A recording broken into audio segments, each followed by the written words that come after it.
আসসালামু আলাইকুম প্রিয় দর্শক, আন্তর্জাতিক অপরাধ ট্রাইব্যুনাল এটা নিয়ে এখন বেশ আলোচনা হচ্ছে।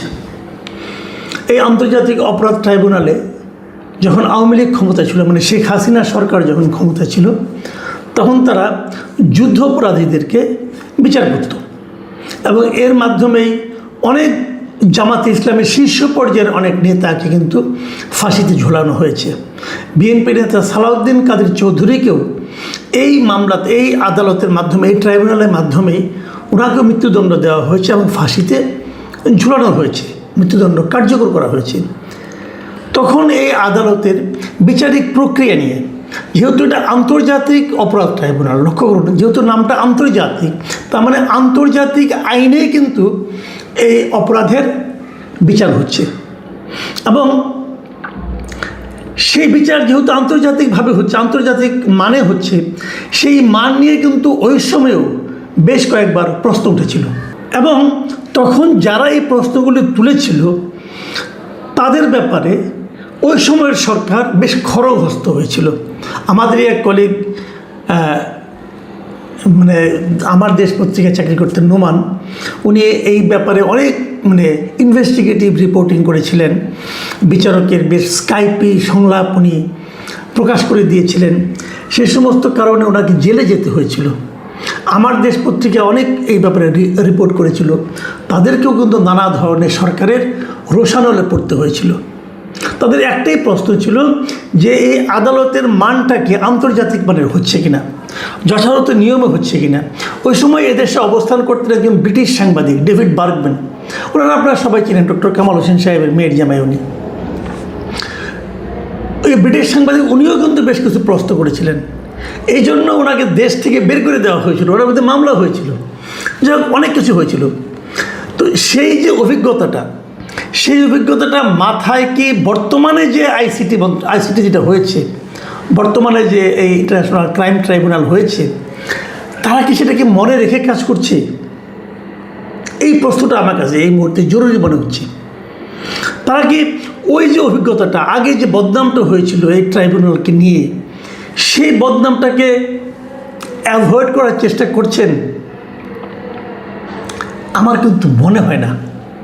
বরঞ্চ আমার এটাও মনে হয় যে তারা অনেক ক্ষেত্রে তাদের চেয়েও বরং বেপরোয়া মনে হচ্ছে এদেরকে আমার কাছে।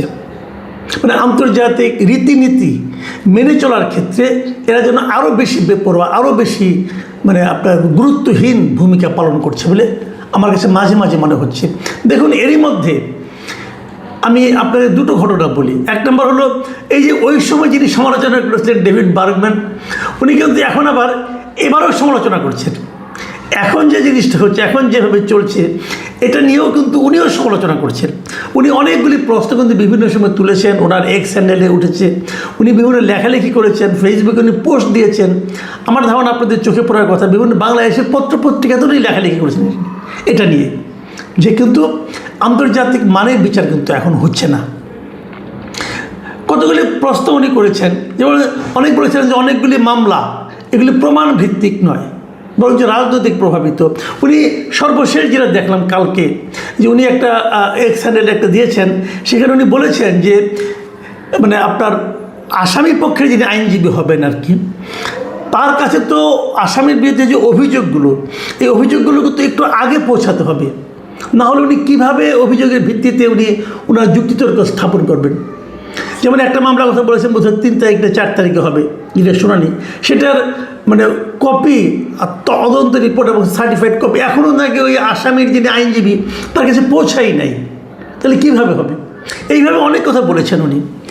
কিন্তু এইগুলোর পাশাপাশি যেটা সবচেয়ে বড় কথা, যেটা নাকি আন্তর্জাতিক পর্যায়ে এই আইসিটির গ্রহণযোগ্যতা নিয়ে প্রশ্ন উঠবে বলে আমি মনে করি, সেটা হচ্ছে ইন্টারন্যাশনাল হিউম্যান রাইটস ওয়াচ যেটা আছে, ইন্টারন্যাশনাল যে অর্গানাইজেশন, এই হিউম্যান রাইটস ওয়াচের যে প্রতিবেদন, যেটা নাকি গতকালকে তারা প্রকাশ করেছে, সেখানে তারাও বলেছে একই কথা। তারা বলেছে যে আইসিটি আন্তর্জাতিক আইনি মানদণ্ড বজায় রাখতে ব্যর্থ হচ্ছে। এখনও তো শেষ হয় নেই, ব্যর্থ হচ্ছে। এই আদালতে কিন্তু এরই মধ্যে আমরা জানি যে 6টা বিচার হয়ে গেছে কিন্তু, মানে হাসিনা সরকারের পতনের পর নতুন করে যে ট্রাইব্যুনালটা গঠন করা হয়েছে, ট্রাইব্যুনালের আওতা বাড়ানো হয়েছে, এই আদালতে এরই মধ্যে 6টা মামলা শেষ হয়েছে এবং সেই 6টা মামলায় 62 জনকে দোষী সাব্যস্ত করা হয়েছে। এর মধ্যে শেখ হাসিনা সহ 42 জনের বিচার হয়েছে তাদের অনুপস্থিতিতে, মানে 42 জন বিচারের জন্য উপস্থিত ছিল না, তাদের অ্যাবসেন্সে বিচার হয়েছে এবং সব মিলিয়ে 16 জনকে অলরেডি মৃত্যুদণ্ড দেওয়া হয়েছে এরই মধ্যে। কিন্তু এখন আন্তর্জাতিক যে সংগঠনগুলো তারা বলছে যে এই আদালত আন্তর্জাতিক আইনি মানদণ্ড বজায় রাখতে ব্যর্থ হচ্ছে। তাহলে লাভ কি? আপনি রায় দিলেন, যে 16 জনকে রায় দিয়েছে তাদের মধ্যে অনেকেই দেশের বাইরে আছে, তাদেরকে আপনি হাতের কাছেও পাচ্ছেন না, মানে রায় বাস্তবায়নও করতে পারছেন না। রায় দিয়ে এক ধরনের আমোদ অনুভব করছেন যে আমি দিয়ে দিয়েছি, আমি তাদের বিরুদ্ধে ফাঁসির রায় দিয়ে দিয়েছি।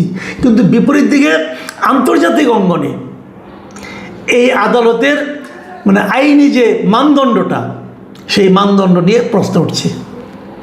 তাহলে লাভটি হলো, আপনি কী অর্জন করলেন? দেখুন হিউম্যান রাইটস ওয়াচ কী বলেছে, ওনারা যেটা বলেছেন যে এই যে ব্যর্থতা, আন্তর্জাতিক আদালতের যে ব্যর্থতাটা, এই ব্যর্থতার কারণে ভুক্তভোগীদের ন্যায় বিচার থেকে বঞ্চিত হওয়া, আইনের শাসন ক্ষুণ্ণ হওয়া, মিথ্যা অভিযোগে রাজনৈতিক প্রতিপক্ষকে কারারুদ্ধ করা এবং অতীতের মতো মানবাধিকার লঙ্ঘনের ঘটনার পুনরাবৃত্তি ঘটার ঝুঁকি তৈরি হচ্ছে। দেখেন ওনাদের ভাষা কিন্তু কূটনৈতিক, কিন্তু তার মধ্যে দেখেন কতগুলি ইঙ্গিত কিন্তু আছে। আমি শেষ এই বাক্যের শেষ পার্টটা একটু পড়ি আপনাদের, আবার বলি। সেটা হলো অতীতের মতো মানবাধিকার লঙ্ঘনের ঘটনার পুনরাবৃত্তি ঘটার ঝুঁকি তৈরি হয়েছে। আমি এই বঙ্গ অনুবাদটা নিয়েছি প্রথম আলো থেকে, প্রথম আলো বঙ্গ অনুবাদের উপর আমি নির্ভর করি, কাজে আমি সেটার ওই ভাষাটাই পড়ছি।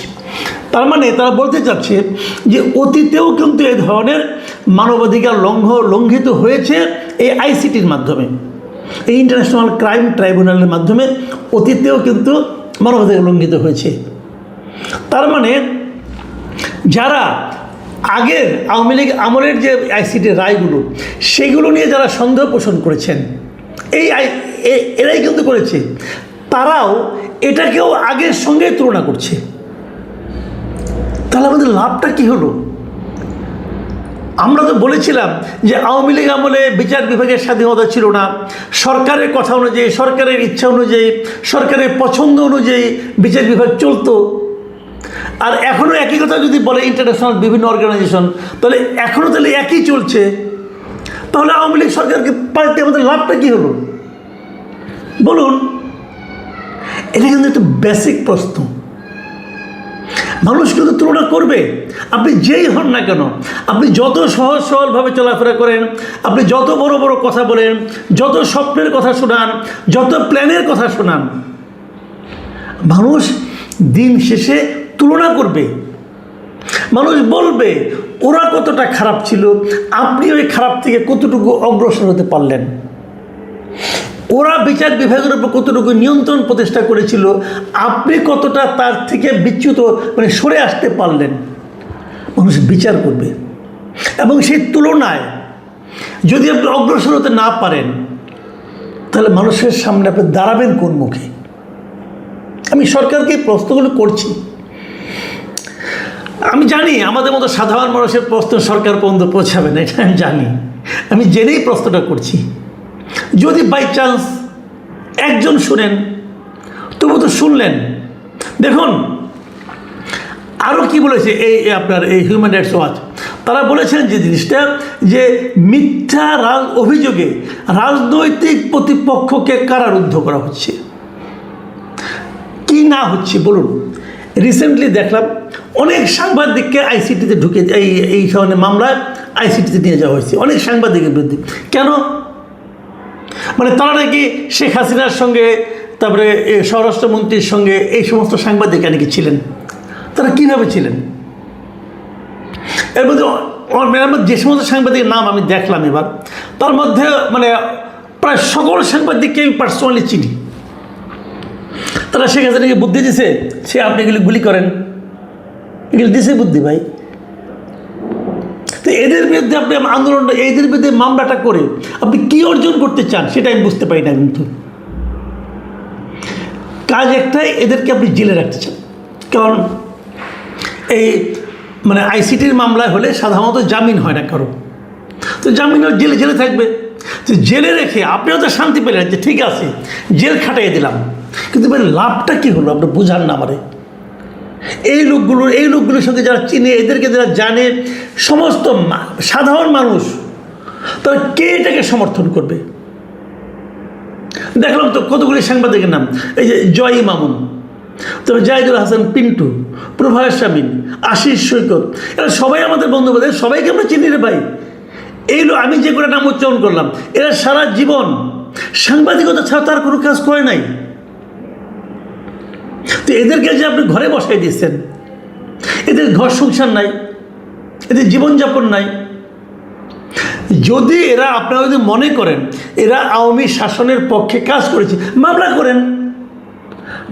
করেন, সেই যে অন্যায়টা করে সে অন্যায়ের বিচার হোক। আমি তো বলছি না যে বিচার হবে না, যেই অন্যায় করে তার বিচার করেন আপনারা, কিন্তু তা না করে আপনি মানবতা বিরোধী অপরাধের জন্য এদেরকে দায়ী করছেন। এরা কোথায় কি লিখেছে, কোথায় বলেছে, কিভাবে এরা সহযোগিতা করেছে? তাহলে তো ভাই সারা দেশের ওই সময়ে আওয়ামী লীগ যখন শাসন করেছে, এই আজকে সচিবালয়ে যাদের নিয়ে আপনারা বসে থাকেন, এই ডেপুটি সেক্রেটারি, যত ডেপুটি সেক্রেটারি আছে, যত জয়েন্ট সেক্রেটারি আছে, যত এডিশনাল সেক্রেটারি আছে, সবাই তো শেখ হাসিনাকে সাপোর্ট করেছে, সবাই তো শেখ হাসিনার হাতকে শক্তিশালী করার জন্য জীবন দিয়ে দিয়েছে এবং প্রমাণ করার চেষ্টা করেছে যে তাদের চেয়ে ভালো আর কেউ ছিল না। তাদের নিয়ে আপনারা শাসন চালাচ্ছেন, তাদের নাম তো আইসিটিতে নাই। বলেন আপনি কয়জনকে? ওই সময় কি সম্ভব ছিল? এই বাস্তবতা কিন্তু আপনাদেরকে মানতে হবে। এবং আইসিটির বিচার প্রক্রিয়া নিয়ে যে কথাগুলি বলা হয়েছে, সে কথাগুলি কিন্তু মানে এই ক্রাইম ট্রাইব্যুনাল যা বলেছে, এই আইসিটির বিচার প্রক্রিয়া নিয়েও কিন্তু হিউম্যান রাইটস ওয়াচ অনেকগুলি পয়েন্ট বলেছে। আমি কিন্তু একটা পয়েন্ট বলে আলোচনাটা শেষ করবো, এমনি আলোচনা বড় হয়ে গেছে। তারা বলেছে যে এখানে অনেক সাক্ষীকে আনা হয়েছে, অনেকের বক্তব্য দেওয়া হয়েছে, এবং দেখা গেছে যে একাধিক সাক্ষীর বক্তব্য হুবহু জবানবন্দিতে এক হয়ে গেছে, মানে জাস্ট কাট অ্যান্ড পেস্ট করছে আর কি। মানে একটা ঘটনা আপনি বলেন ভাই, আপনার ঘরে একটা ঘটনা ভাবেন তো, যে যদি আপনার ফ্যামিলিতে মনে করেন 5 জন লোক আছে, 5 জন লোককে আপনি জিজ্ঞাসা করলেন যে আজকে তোমাদের ঘরে যে আজকে যে খাওয়া দাওয়াটা হলো, আজকে তোমাদের টেবিলে বসে খেলে দুপুরে লাঞ্চটা করে তোমার কী অভিজ্ঞতা, তুমি কীভাবে দেখলা এই লাঞ্চটাকে? আপনার ঘরে কিন্তু একই টেবিলে খেয়েছেন, 1 ঘন্টা পরে জিজ্ঞাসা করেন, 5 জন লোকের ভাষা 5 ধরনের হবে, একই কথা তারা বলবে কিন্তু ভাষাটা 5 ধরনের হবে।